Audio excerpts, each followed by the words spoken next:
Did you find this harmony in Turkey that you mentioned? The harmony.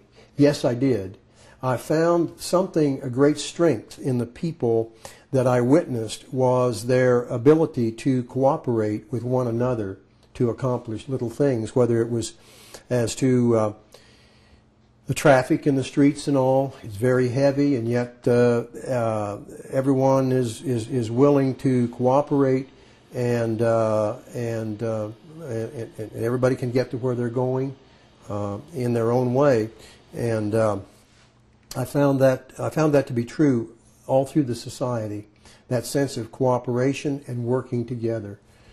Can you share your ideas on the traffic? The traffic was something I myself would never try to drive in Turkey because there's a certain understanding among the drivers and the pedestrians as to who goes where when. And I am not privy to that and didn't understand it, and I'm sure either I would get run over or run over someone, so I wouldn't try to drive. They do it marvelously. So you mentioned the street and the bus, and they could do it. What do you get from this? So you told me something that on the street, like the street was too narrow, and from this. Yes, well, a concrete example of this. We were in a small village where a very narrow street, a little cobblestone street. There were cars parked along one side, and we were in the bus, and a bus was coming toward us. There was a car between us, and there was a motorcycle there, and suddenly we had a traffic jam. And so the bus drivers were waving at one another, and they were speaking, and finally they were making suggestions and gestures, and finally the motorcycle pulls up on the sidewalk and goes around, and then when the bus edges over a little bit and the car is able to get out of the way over the curb and it pulls out, the other bus pulls into an alleyway, a blind alley, but temporarily into that alley. Then our bus could go ahead and go past, the other bus could back out, and it could go on its way, and in 5 minutes they'd solve the problem. And I remarked to one of my friends, if this was in the U.S., I said they would be out arguing with each other about whose fault it was for the traffic jam. They'd be talking about getting lawyers and blaming somebody, and I said they'd probably still have the traffic jam today. Kind of corporation coming from their soul or something, can it be considered like this? This seems to be something that comes from the depth of the people, from their history, from their culture, from their faith, and from their experience. Turkey has been historically at the center of so much world history, and they have had to learn to deal with that and to come to accommodations with major historical events, and some were great events that they took great pride in, and some things were very painful for them. And they have learned to deal with those things and have become stronger for it. And it's something I think that is now a part of the nature of the people, and something I admire very much. Yeah, Turkey is that, especially in the building, you can see past and modern together, history and modern together in the architecture and in the buildings. What do you think about that? Yes, I found that to be fascinating with the architecture. The first thing I noticed driving along when we arrived was that one would see a brand new building, modern building, glass front, and then beside it would be an old building that perhaps an old apartment house that the windows knocked out and all, but it was still standing there.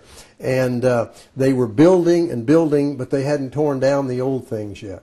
And I found that very interesting and fascinating because you could see the contrast in the two, the old and the new, side by side. There are too many mosques. You share your experience with us in the secular government.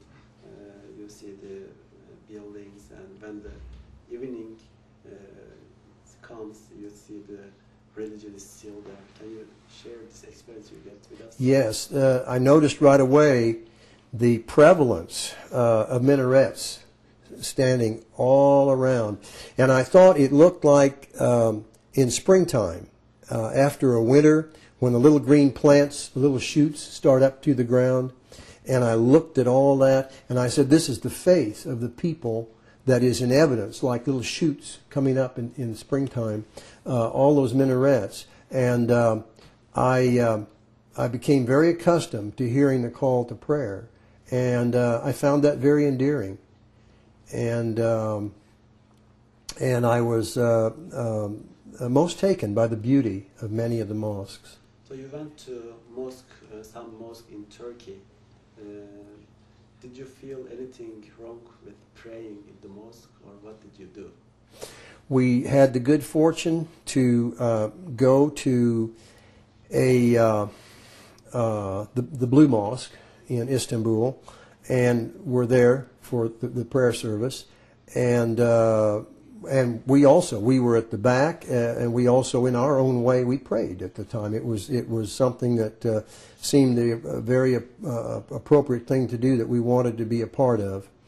And on another occasion, one night we were flying out of the airport on a rainy, stormy night, and I was kind of worried about that. And it was also a time for the evening prayer. So two of our guides, there's a room for prayer there at the airport, and two of the guides were going to go in and pray, and they said, would you like to come with us? And I said, yes, I would. So I went with them, and they prayed in their way, and I in mine. And before we started, the guard came and saw that I was back there, and he said, who's he? And the two guys said, well, he's a Christian, and he's going to pray with us. And he said, you got a Christian in there praying with you? And he said, yes. He said, well, that's good. Go right ahead. So you could pray in the mosque together, and you don't feel any... Yes. Did the trip reinforce your ideas about establishing peace in the world? Yes, it truly did. And I say this because of the way we were treated and welcomed by the people, and this was true everywhere we went. We just encountered it again and again. I was looking at my little journal that I kept while I was there, writing down the places we went and my reactions and all. And in looking over that again and again, I kept repeating those words. The hospitality of these people amazes me. That was a constant theme that I was experiencing, and seeing that it does engender within one a feeling that if this could only spread to more people and more cultures, and this kind of warmth and understanding, of course, we have a much greater chance for peace.